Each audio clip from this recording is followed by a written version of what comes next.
Greetings, everyone, and thank you so much for joining us today, especially in these challenging times. I want to welcome everyone to the World Food Prize Foundation's first digital dialogue, where we hope to bring to you our World Food Prize laureates and other experts in a series of webinars that will advance discussions on resilience in the global food system. As many of you may know, the mission of the World Food Prize Foundation is elevating innovation and inspiring action to sustainably increase the quality, quantity, and availability of food. And we really hope to support and advance that mission today.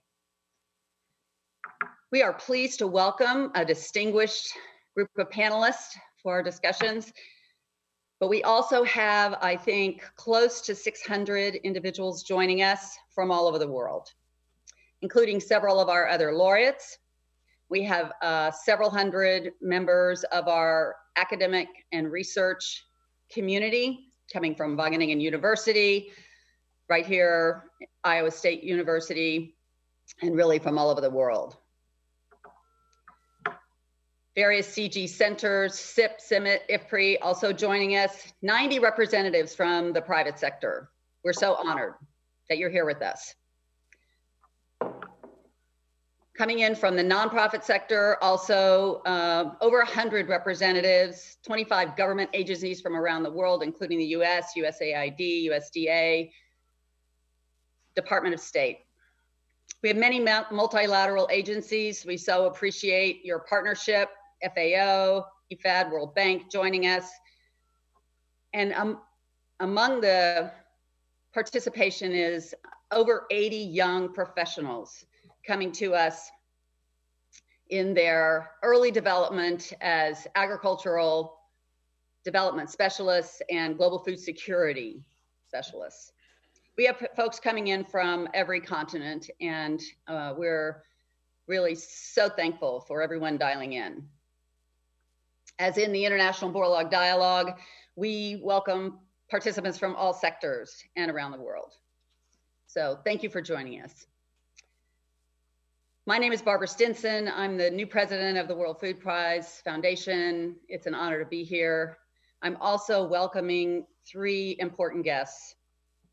Catherine Bertini is Distinguished Fellow of Global Food Security at the Chicago Council of Global Affairs. She has 10 years at the World Food Program as an executive director and many UN and presidential appointments.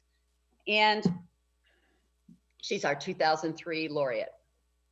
Shenggen Fan comes to us as chair professor, China Agricultural University, 10 years as DG of IFPRI, and awarded the Fudan Management Excellence Award recently. He's also a tremendous participant in many of our Borlaug dialogues.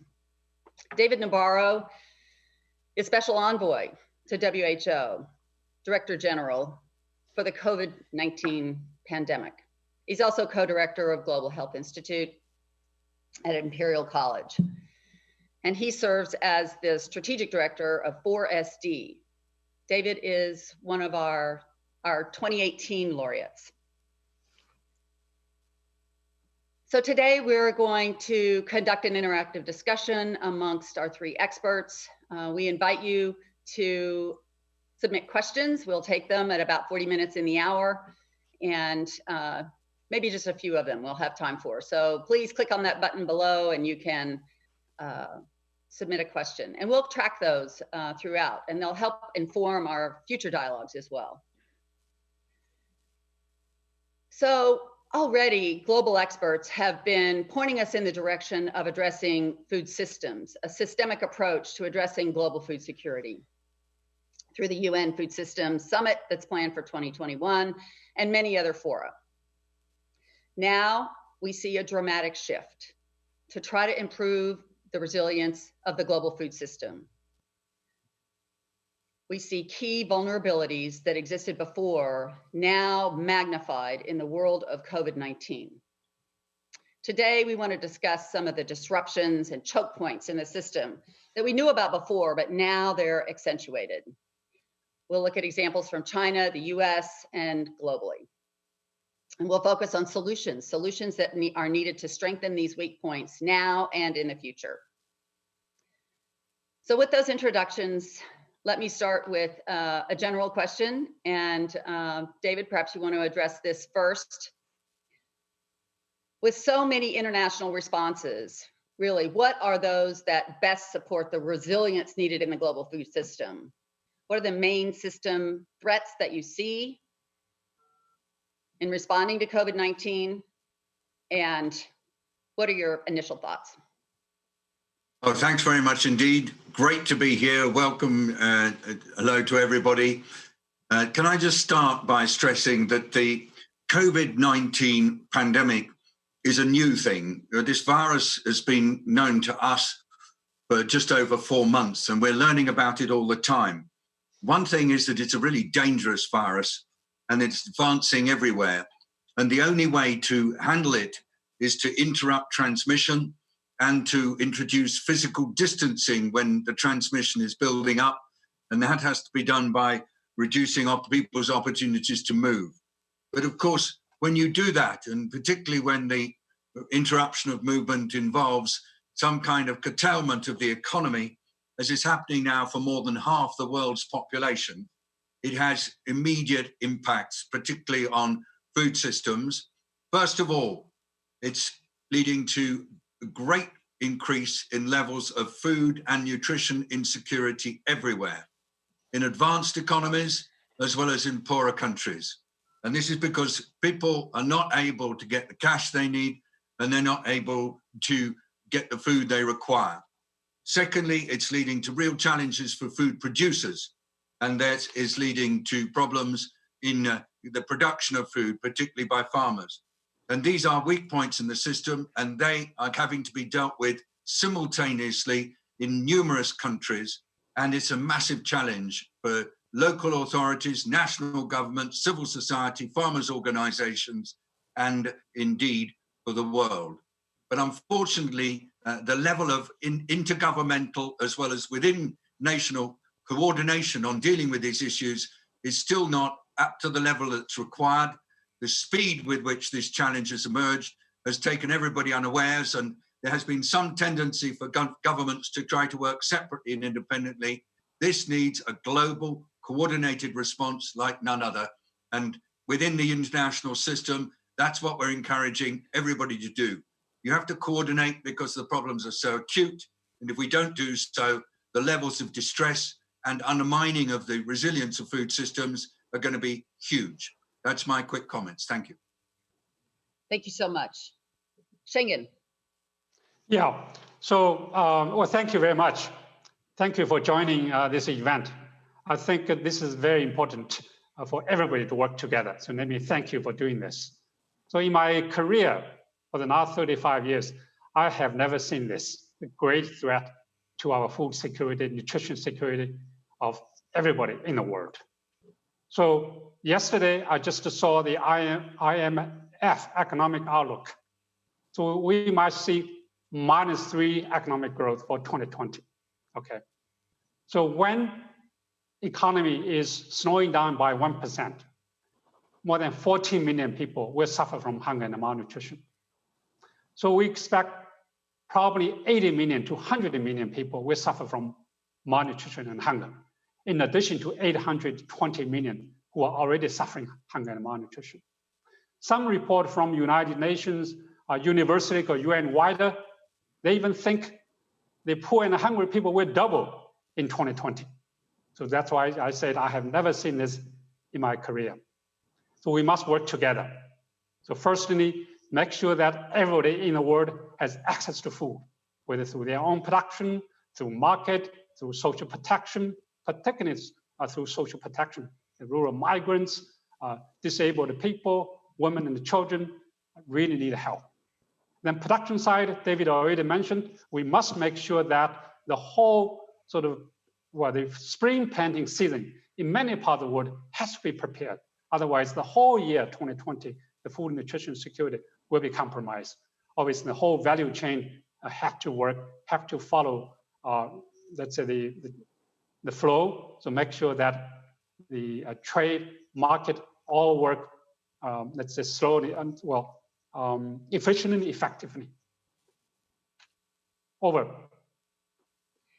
Thank you, Shengen. Catherine? Thank you, Barbara, and thank you for including me and for arranging this wonderful virtual event from the World Food Prize, and welcome to the prize. I think when we look at a huge tragedy like this, we always have to look at the silver linings or in other words, take advantage of some things having to do with this that we can improve on our lives in one place or another. So one issue that I think is important, or a concept, I guess, that I think is important, is for those of us who have earlier had this challenge of dealing with the pandemic in our own countries, to share experiences and ideas with countries that are about to be hit harder by the virus. We learned from China, we learned from Italy, we learned from Spain, and now perhaps people will be learning from the United States. So what are some of the kind of things I think to think about? If I were in a country that was preparing right now for the next stages, I think about the vulnerable people that Shengen and David talked about, and for instance, school feeding. We won't be able to have congregate school feeding. Children won't be going to school. So what is happening in this country is that schools are offering food still. In some cases, children are going to get the food at the school. In other cases, they're going to some other site in order to give them. Some countries, I think, are thinking about vouchers for children, if there's still markets, to be able to get their school feeding. So if a school has school feeding, I think there are examples that they can learn from for how to try to keep food to the children, not only during the school days, but possibly expanding that to be for the weekend as well. When we think about food distributions, we've seen in the US long lines of cars of people waiting to get to food banks to receive food assistance, 4, 8, sometimes 10 times as many as people as usually go. This is certainly going to happen throughout the developing world and elsewhere if it hasn't already. So thinking about creative ways to deliver food, for instance, or to set up different times when different people would, based on their last name or some sort of numerical system or something, can come get it, is another thing I think to think about. The supply chains that were mentioned before, we have to all learn how to be more nimble. For instance, grocery stores are getting more crowded, or markets potentially are getting more crowded, which is very problematic, but at the same time, restaurants are closed. So the suppliers to the restaurants have no customers, whereas the suppliers to the grocery stores are working on overtime. How can we work with industry, for instance, to early on in the process to try to shift, to pivot, to be able to prepare food or process food to send to markets rather than to send them to restaurants. Those are just some of the kinds of things I think that we could be thinking about. We have a crisis here of milk, too much milk, that has not yet been able to be figured out how to deal with this. Well, let's use that example in other countries and find other solutions for quickly pivoting with farmers to be able to, for instance, make cheese or yogurt or something else with the milk before it has to be dumped because there's not enough refrigeration and transport to move it elsewhere. Then final point is that I hope we're able to do all of this with more transparency. I met with a group of scholars in Islamabad last week, and they were hoping that this opportunity, when donor countries, for instance, gave assistance to other countries, would be an opportunity to be very transparent about what was going where, for whom, and what the expectations were, because the whole community is involved in this. It's not just a national or provincial governments, and the whole community can hold the process accountable. Thank you. Great. Thank you all three for those responses. So we hear about a grave situation that we all face. We understand that it's going to get worse, especially if unimpeded. So we also know there are many lessons because the world has faced situations like this, but not this.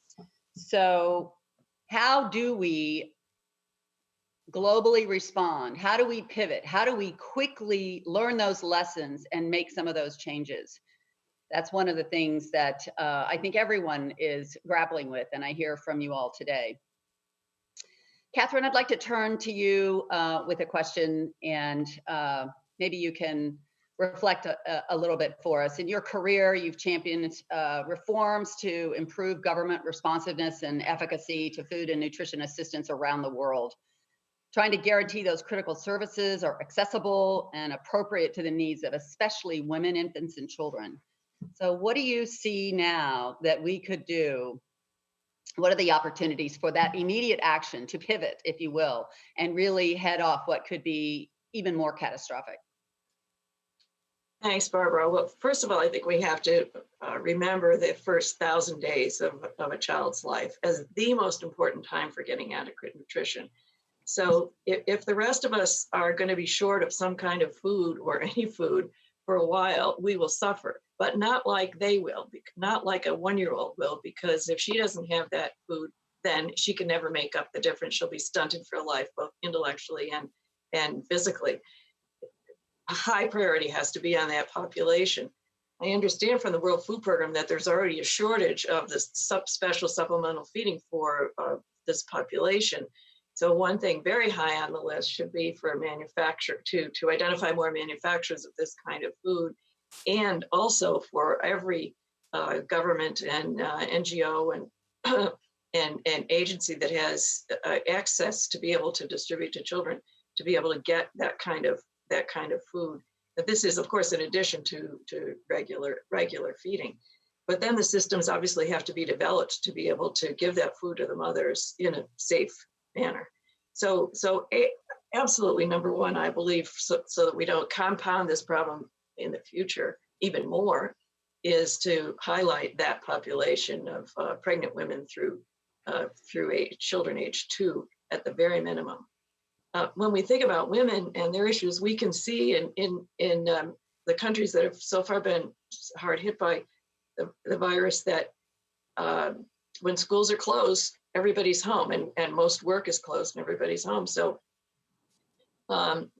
this is going to put an extra burden on women who, if they have the opportunity to do some extra work or to be able to work from home in some manner, they have also the childcare issues that we're virtually right on top of them to be able to deal with too. I think we've seen in the U.S. and certainly we'll see it throughout the developing world that many times women are on the front lines of what are considered essential services, working in, not just women, but certainly majority of women, working in the healthcare industry, working in the adult care industry, working in childcare, working in supermarkets or in markets. So they have also the extra burden of staying safe, and they need to be sure to have the support to help stay safe. Great, thank you so much. Schengen, David, do you want to respond to this as well? Some of the things that you see from your perspective could be quick action, areas to pay attention. I can start with my experience in China. My view on this is this virus will affect everybody. It's everybody's job, everybody's responsibility to work together. So as a researcher, when I came back to China from April, so I set up an online discussion group, these researchers from different parts of the country to really monitor, to track the market prices, the supply chains, and so on. And so we knew that the situation was pretty bad in late January and early February. So the livestock industry was affected because they couldn't get feed, they couldn't sell their produce, and they couldn't get the workers. So immediately we prepared some policy briefs for the government to take actions. So now let me start from the central government first. So central government began to look at this issue very seriously. Starting from late January, the Ministry of Agriculture, Transportation, Health, and so on, they issued some very urgent notice to make sure that the food supply has to be guaranteed. Feed has to be transported to all these it's livestock farms and so on. So it's so-called a green channel. So everything can wait, but medicine and food cannot wait. Medicine, I have to include medicine, right? So I think that really helped quite a bit. Then the provincial governance is responsible for the whole province food supply, food basket. Then down to the community, community leaders, community volunteers are responsible to getting food from somewhere to the community, so you keep some social distance, but in the meantime, you have adequate, nutritious, healthy food to your doorstep through the community movement.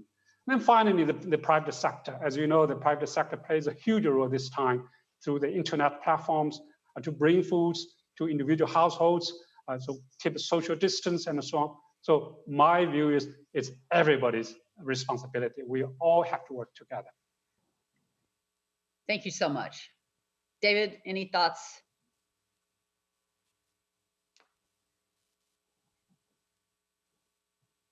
Thank you very much indeed. Well, first of all, in this kind of discussion, it's really important to say when you really support what others have said. So I'd like to say everything that Shingen and Catherine have said, I think is highly relevant. And I just really would like, therefore, to just cap it a bit with my own feeling. Starting at the top, all societies everywhere in the world are going to have to live with the threat from this virus for the foreseeable future.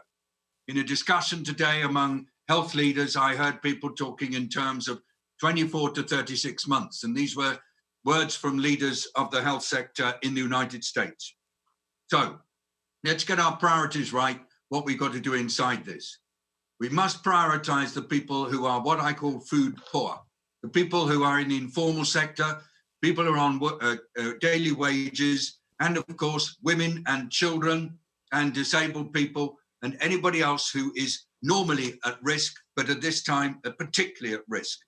Number two, we must focus on smallholder farmers who have very limited margins, are often in debt, and are not able to go for long periods with their own marketing disrupted or unable to get their goods to market.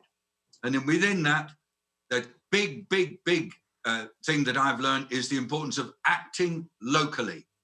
I was hearing today from the president of the World Farmers Organization. He said, we've got farmers all over Southern Africa with food in their fields that they can't sell because the market has collapsed. But we're setting up apps and other techniques to enable them to communicate with people in the urban settlements where there are poor people who are short of cash, short of food, short of nutrition, and basically saying, don't plow your rotting vegetables or fruits or throwing away your milk or whatever else, throwing away your fish, but actually make sure that if you've got food, that the people in the urban communities, if they can get there to pick it up, let them come and pick it up.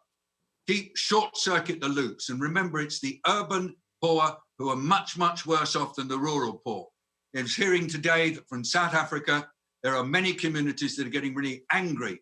They're saying we're having to go to all this sacrifice to deal with this virus, but we're hungry and we can't eat. And that could be short-circuited. And that means finding new routes. And then lastly, just to build on what colleagues have said, number one, we must do everything based on evidence and science. It's just not clever to do things based on lack of science, just on some kind of whimsy. Secondly, we've got to find solutions that are imaginative and innovative. And there, the private sector and NGOs are hugely important, working within governments. Business has so much to offer, especially small and medium enterprises. Thirdly, it's about solidarity, finding ways to work together, not creating lots of separate initiatives or new initiatives with our flags on them and say, look, we came and did this. No, it's too serious for that. And anyway, everybody's so busy that they can't possibly work with lots of different initiatives. We've got to find ways to work together. Whatever anybody up there tells you to do, solidarity is the only way to deal with this crisis. The only way, the biggest crisis ever. And we cannot work with people pulling in different directions. And lastly, speed. People are hurting now and they will hurt more and more in the next weeks. This is not something we put in process and we implement in 3 months' time. By that time, everything will be different if we don't help people to get through the crisis now. Thank you.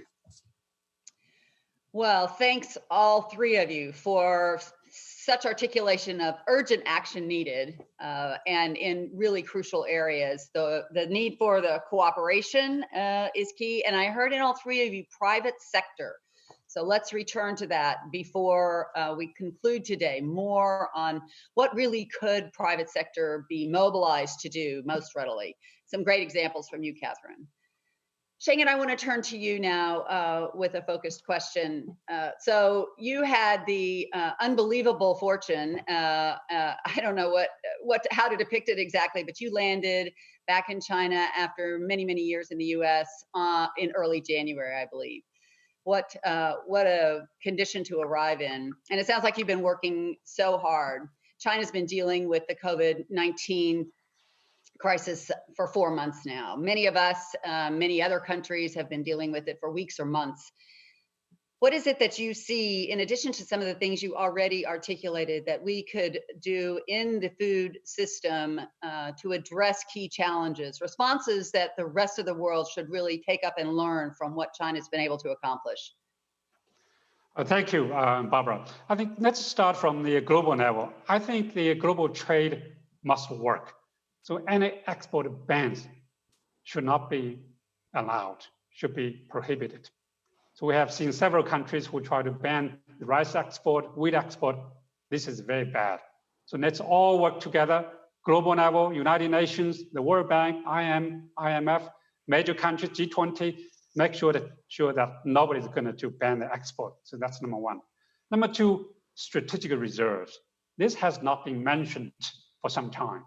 Every country needs to have 2 months of strategic reserves. You know, in the case of emergencies like this, whether it's earthquake, floods, droughts, if you have 2 months, then you will have lots of leeway rooms to move around. You can plant new crops, you can fix your import, then the international aid will come. So without that 2 months, many people will suffer, will go hungry. So that's just at the global level. And from China side, I do think the evidence is very critical, as David said. I really appreciate that. Because as a researcher, we have about just probably 20 researchers together. We come up with our own analysis. We prepared all these notes for the government, whether they use it or not, but definitely they appreciated all this evidence and the data. Then from the Chinese experience, I can see is it seems to me the food prices, or sort of a predicted food crisis, is gone.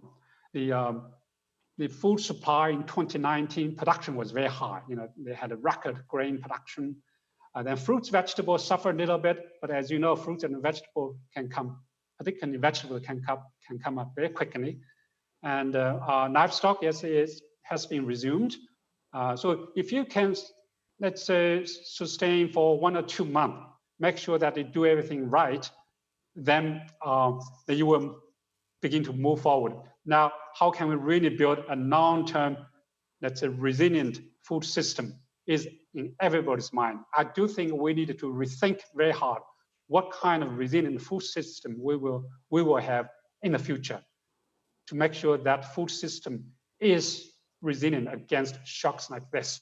So including the climate shock, including some of the trade chokes you mentioned. You know, as you know, major food exports go through 2 or 3 major transport hotspots in the world. If one of these hotspots fail to work, then our global food supply will have a problem. So how can we make sure that this is not going to happen? Thank you. Catherine, David, would you also like to reflect on either experience that you know from China or lessons we could draw from other parts of the world? Sure. Well, I have another thought, and that is that when we think about, when Shengen mentioned reserves, strategic reserves, it brought my thinking to, of course, food assistance. And it used to be that food assistance was almost exclusively the distribution of food. It started with surplus food, and then it was food that was purchased often in the local communities. And now there's been a great shift to vouchers and electronic benefit transfer cards and so forth. And that's really good to help support the local economy. But of course, it only works if there is food availability. So I think one of the challenges for some communities is going to be, how do we build more capacity of available food when it needs to be given to the vulnerable that David mentioned so eloquently, and where does it come from? So some of it could come from bulk food, whether local or far, but I think we need to look at more innovative farmer to consumer ways to get that food. I think that NGOs and governments and aid agencies need to think more about very, very retail, local distribution, and was mentioned is letting people go to farms to kind of glean the food from the fields that the farmers otherwise couldn't sell. But I think there's also another step that can be looked at. Of course, there's many steps to be looked at, but one would be a very local level of picking up farmers' food and distributing them through a functioning organization. Thank you. Great, thank you. David? Yes, lovely. And so again, building on my colleagues, gosh, it's great working with you all. Number one, I think that sometimes we talk a lot about food, but we don't remember what's the primary purpose of food. Primary purpose is to nourish people. And it's the nutrition challenge that I think will grow more and more in the coming weeks, because there's probably quite a lot of grain in many areas. But when it comes to fruits and vegetables and dairy and meat and other such things, there are real challenges right now, especially for poor people. And so let's remember that we need perhaps to be focusing on nutrition and nutrition security within the context of food. Secondly, I'm so pleased that the term food systems has come into prominence recently, because it helps us to think about all the different pieces that have to come together for people to get the food they need and to farmers to have the markets that they require to function. So keep a good systems view. And as Catherine just said, make sure that it's local. As Schengen just said, we need to think a little bit about strategic reserves and also all that kind of stuff. And thirdly, I love this focus that from both of my colleagues on resilience. The resilience of food systems in the face of threats is something that we now have to look at. And what this COVID thing is doing is it's actually exposing a whole series of frailties and possible weaknesses in food systems. And listening, for example, to our colleagues from the African Union this morning at an event that I was involved in, Ibrahim Mayaki was saying, remember, the food system is within the context of a whole series of other systems that are working to do with peace and security, to do with health, to do with education, to do with transport. And that's why I put the Sustainable Development Goal symbol behind me, to remind myself and to demonstrate to you that we're looking at food systems totally within the interconnected realities of all the other systems within which people are having to live. And those who are vulnerable at this particular time are the people who are also vulnerable from other interconnected causes. Thank you very much indeed. Thank you. Barbara, may I add something else? Please. David, you prompted me to say this as well. I want to use my county as an example. I live in Cortland County, which is a rural county in upstate New York, 49,000 people.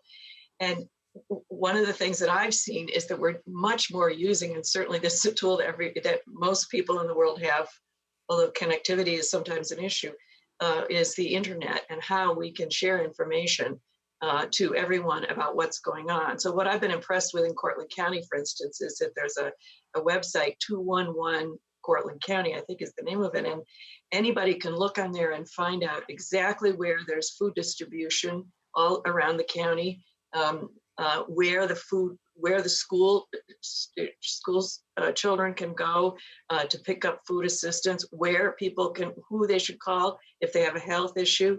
And it's been extremely impressive. And I should say also, again, at the local level, that the local, I'll call them NGOs in our international parlance, but local community groups get together on a regular basis to say, what are the issues? Are there any issues at this food pantry? Or what are the issues with people going that want to get tested?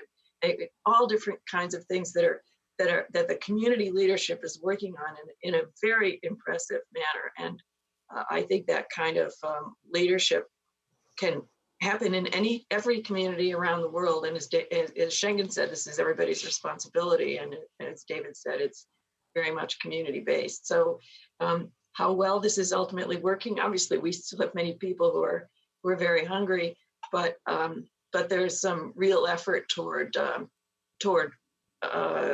making this a community participatory leadership exercise to try to reach everyone. Thank you. I'm so glad you brought up the local responses and concerns, the 211 response system. You hear about it in many locales. Maybe that's something that becomes pervasive in this time, honestly, and can be, as you said, originally a positive that comes out that can be perhaps a more durable solution. So before we turn to our last question, one for you, David, I just want to highlight people, all of you are so well recognizing critical pinch points in the resilience of the food system, the weak points, the vulnerabilities. So before we close today, I just want to be sure that with this collective wisdom that you all have, that people are hearing what are those critical weak points and that we're seeing most magnified right now, and what are the opportunities to address those. But that's a general underlying question.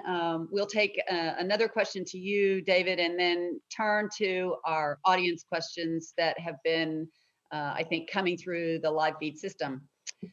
So, David, you have so much experience responding to pandemic influenza, malaria, Ebola, leadership in many crisis situations.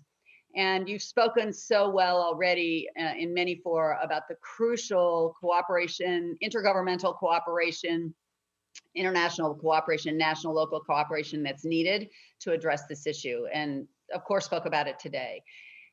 And we see these call for actions for increased investment to address this issue, and global countries stepping forward to reinvest and raise their investments, et cetera. Just wanted to give you the chance to talk a little bit more about what's really needed in this area of cooperation and reinvestment. Thanks very much indeed. You referred to some of the work that I've done before. One of the really big outbreaks that I was involved in, working together with the Secretary General of the United Nations, was the Ebola outbreak in West Africa in 2014, 2015. And I remember traveling in the countries of Liberia, Sierra Leone, and Guinea, and then Nigeria, and then Mali, and other countries that were affected, and talking with the presidents of the region. And there was a time, right sort of around the middle of 2014, when the president of Liberia looked at me and she said, "David, I'm really fed up. I feel as though our country and our people have been forgotten. We're kind of suffering here, and it's really a terrible situation. But, who's going to support us? Are we really going to be so affected by this that all the gains that we've had since the terrible wars we had are now going to be lost?" And I said, "Well, I'm here representing the UN." And she said, yeah, but, who's really going to come in and support us? And I remember I met her again a few days later, and she had a completely different look on her face. And she said, "I've just had a call from the President of the United States. And he said to me, I'm going to support you. I'm going to give you what help you need. You just tell me what it is, and I'll be there to back you up." And he said, "I'll rally the rest of the world to come as well. I'll go to the Security Council. I'll go to the General Assembly. I'll ring up anybody you want, but we will get the world to come and back you up. We will make sure that your people are able to fight back this Ebola scourge." The transformation in the mood of the people in Liberia, and then that had a contagious effect to the other countries. It was a contagion of hope in the face of a terrible despair. I don't know whether any of you remember, we would go to treatment centers and there were people coming and falling down and collapsing and dying at the door because there was no space for them to come in. And there was a whole collapse of the whole economy of that part of Africa at the time. But it was that message of hope, of global leadership, that here was the leader of the United States telling the world and telling the people of Africa, "We're behind you, we're with you, we're going to support you." The result was like this. Communities got going and organized themselves. They said, if the president of the US cares about us, we'll change the way we do funerals. We'll change the way we work with each other. We'll accept the sacrifices because up there, they're looking after us. Very religious country. And in a way, the president of the US was equated with God. And I want to stress to everybody, this is what really matters now. This is a world that is confused, that is distressed, that doesn't know what's going to be coming in the weeks and months to come. And what they need is hope and some sense that this is not all just going to be becoming a terrible, total mess, but that there are world leaders who care about the poor people who are suffering and who actually are going to reach out to them and touch them through their presidents, through their prime ministers, through their churches, through their mosques, with Ramadan just coming, that's very important, and through whatever different context they have, because that's what's needed now. And we must move away from the idea that somehow those who are trying to lead, like the Director General of the World Health Organization or the Secretary General of the UN, are somehow not relevant. These people, along with the presidents of the main countries of the world, are now the most important people to be sending a message of hope and support to the billions of people who at the moment are suffering. That's what international cooperation is. It's hope that then lets us all work harder and get a sense of solidarity and trust one another and work together, so that the spirit that's there in communities at the moment that we found in Ebola, that we're seeing all over the world now in dealing with this particular challenge, is reflected also in the spirit of solidarity by world leaders. Thank you. What a joy it is to be with you, Barbara, and with Catherine, and with Schengen, and with all the people listening. This is a time when the human family has a chance to show what it's made of. Every single one of us matters on this. Leaders, as well as the poor, poor people who are struggling to get the food they need every day. But we all need to have hope. Thank you. Thank you so much, David, for your impassioned message. It's tremendous. So, Schengen, Catherine. Yeah, I just wanted to add, well, I very much agree with David. I think it's time to work together, not to putting, let's say, the whole world to different parts. Now, I just wanted to add another dimension in Africa. Right now, the East Africa is fighting Africa desert locust. 20 million people are already suffering from hunger and malnutrition. Now, the COVID-19 is coming to that part of the world. So basically, add another layer of even more complex, more challenging situation to Africa. So we needed to prioritize our investment, our effort to look at what's going on in Africa. International aid, international, let's say, cooperation must prioritize our effort to look at what's going on there. Otherwise, millions and millions people will suffer, will go hungry, will die, and probably will go undernourished. The nutrition part, yes, absolutely. Even people don't die, but if undernourished, particularly children, then it's a life sentence. The whole life will be affected. Thank you, Catherine. Thanks, Schengen. That was very helpful. But David, it's almost impossible to follow what you said. I would then less articulately add that it seems now that when we look at what other countries are going to be going through this or starting to go through this, I think there's two basic things that the rest of us need to help provide. One is whatever we can do about healthcare. And I just read that WFP, for instance, is setting up field hospitals in certain places. I don't know under what circumstances or where they're setting up their usual kind of airline transport systems to places that are going to be used for logistics hubs and for moving supplies. So that's going to be very important, I think, to the WHO effort and to the individual country efforts. But then, of course, the health efforts are going to be critical, but so are the food and nutrition efforts and all the things that we've been talking about already on this call. And those are absolutely critical. We should say that there are places to donate if anybody is home feeling feeling, oh, what can I do beyond what I'm doing in my own community? You should take a look at the different organizations that are very involved in this work. UN Foundation has recently set up, along with a Swiss philanthropy group, a fund to support the World Health Organization. And then, of course, there's organizations in many countries that support the UN and support NGOs and other UN agencies. So while we're sitting home doing other work, if we're limited on things, but we have a few financial resources, there's a lot of people that could use the funding depending on your specific interests. Thank you. Yes, thank you for that reminder. So important. We're going to turn now to one or two questions from our audience. I know there's many. Meghna Ravishankar is our program director for the International Boerlog Dialogue. Meghna, what are we hearing from folks?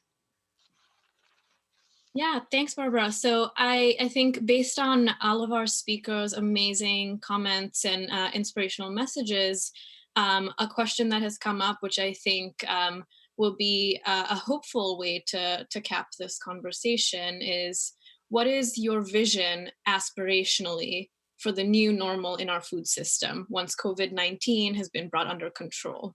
What is the opportunity for a more sustainable path when we look down the line? Thank you. Who would like to start? I will. I think it's because I don't want to follow David, so I'll go before him.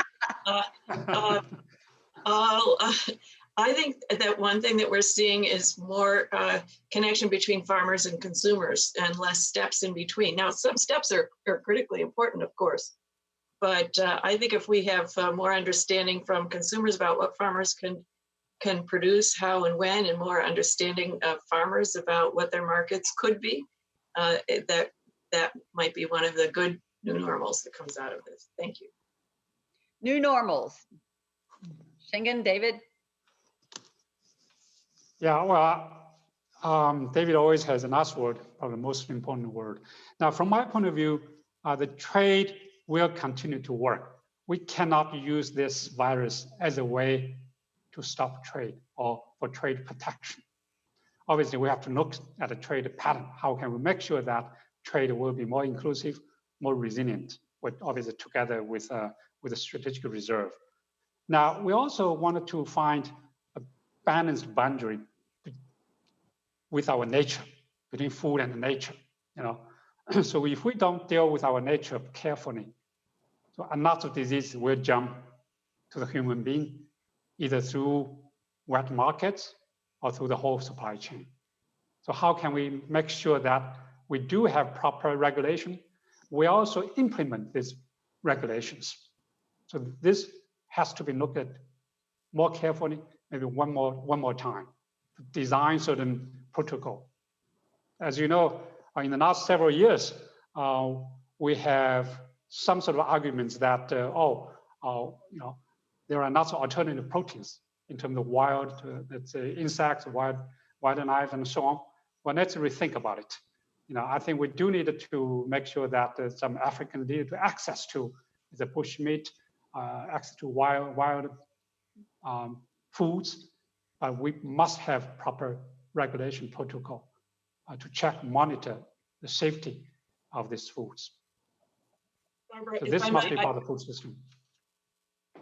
Barbara, can I underline what Schengen said? Sorry, Schengen, twice you mentioned trade, and I think that's hugely important. And it's a lot of countries will be kind of knee-jerk and protective, and we don't want food to come or go, and that's exactly the wrong thing to do. It's the wrong thing for their own farmers, their own consumers, and for the health of their own economies, let alone the rest of the world. So thank you, Schengen.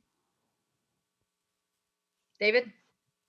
Barbara, thank you. And thank you again, Catherine and Schengen. I was so glad that Catherine mentioned shortening the supply chains, and so glad that Schengen really focused on both trade and also on zoonotic disease. This is something that, Schengen, that I was working on ages ago when I was responsible for the UN's response to bird flu. And I couldn't understand why societies keep creating these environments that seem to make it easy for pathogens to move from animals to humans. And I'm super pleased that you yourself just said those words. Very, very important at this time. And so, I mean, I just, in a way, this is a summary remark because I know this might be my last moment on this program. So I want to just start by saying this COVID pandemic is revealing so many fragilities in the way we live, fragilities in the fact that our communities are not really as well organized as they might be to deal with a threat, fragilities because of our inadequate public health services that need to be strengthened so fast to enable us to live with the COVID threat for the time being.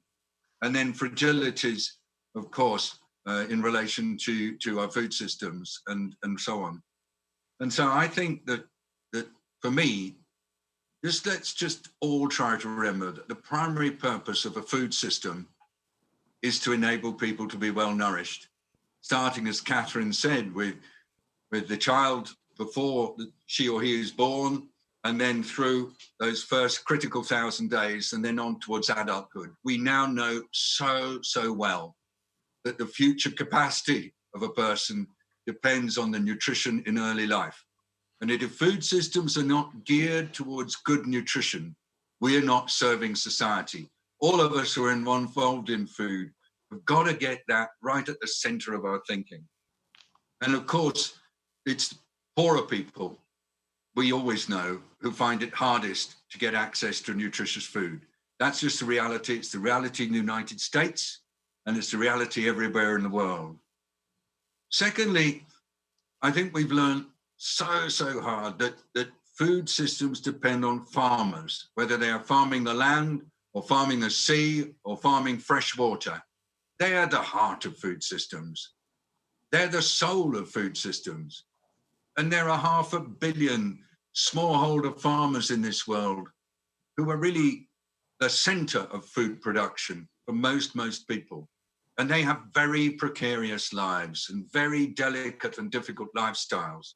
And so the resilience of smallholder farming is critical. When I came to Iowa, I remember when I got the prize, one of the most interesting discussions was with people who are working with farmers in your state. And we were hearing that even there, in the absolute beating heart of US agriculture, there are farmers in real difficulty, farmers in distress, farmers who are finding it so hard to pay back their loans, farmers who are not well. They're finding real mental challenges with coping with the distress. And some of us know that this leads to terrible consequences for them and for their families. Let's put the farmers, particularly the small farmers, more at the center of what we're trying to do and not take them for granted. They are struggling, and they're struggling big time at the moment. Thirdly, I just want to underline what Schengen said. There's no point in having food systems if they are not really valuing nature. If they're undermining nature for whatever reason, that's not good for the future. And then fourthly, we know that agriculture and food systems in various different ways contribute to more than 1/4, probably 1/3 of the emissions of greenhouse gases that are leading to an acceleration of climate change at the most terrifying rate. I know that energy emissions are also important, but don't forget the food and agriculture contribution to climate change. We should take notice of what's happening right now.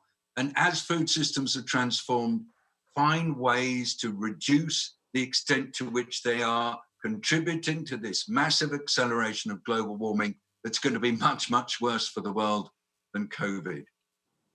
Thank you.